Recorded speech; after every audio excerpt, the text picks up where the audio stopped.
The victims of a botched housing development in Tauranga have made an impassioned plea to the City Council to take responsibility for signing off on what's being described as sloppy building work.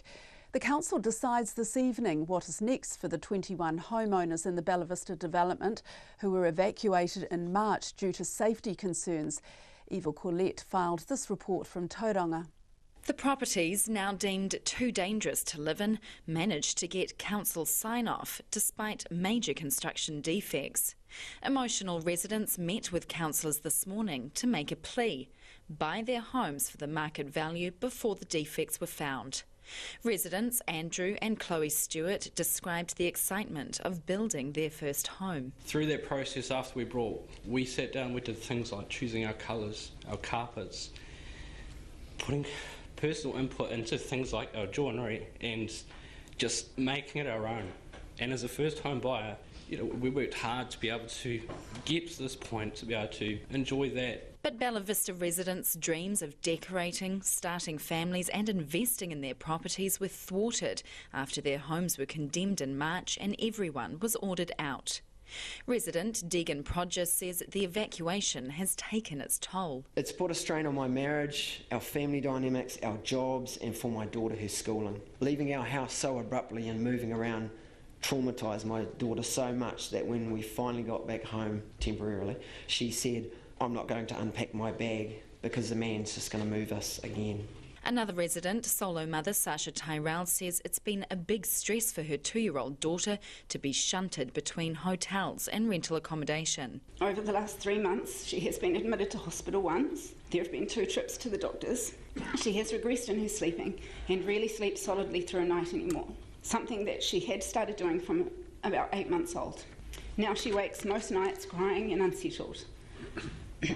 Most likely because she doesn't recognise where she is waking up. Some residents described having to cram into their extended families' overcrowded homes. Others talked of employment woes and relationship breakdowns because of the saga. Resident Jenny Coffey told the council the families feel robbed. We want the council to buy our property back off us at full market value as if no defects. This will allow us to buy an equivalent property in the same area. Anything less than this would be an insult to us. We have been handed this issue through no fault of our own.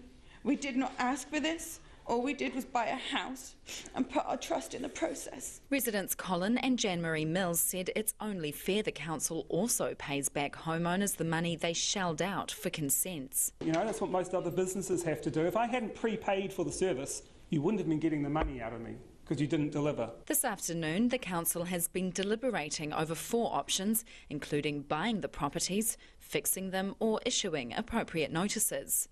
The results of an independent investigation overseen by Paul Heath QC into the council's responsibilities and possible failings while handling the build will also be considered. Homeowner Tony Mann urged the council to use compassion in its decision-making. This whole process from start to finish has been a nightmare. I've lost total confidence in the council and would never enter into building again. A drastic change of systems and procedures need to happen. I hope today that your decision is made with morality and integrity. 2 families have filed legal proceedings against the Tauranga City Council. Ms Coffey said other families would consider joining the class action depending on the council's decision.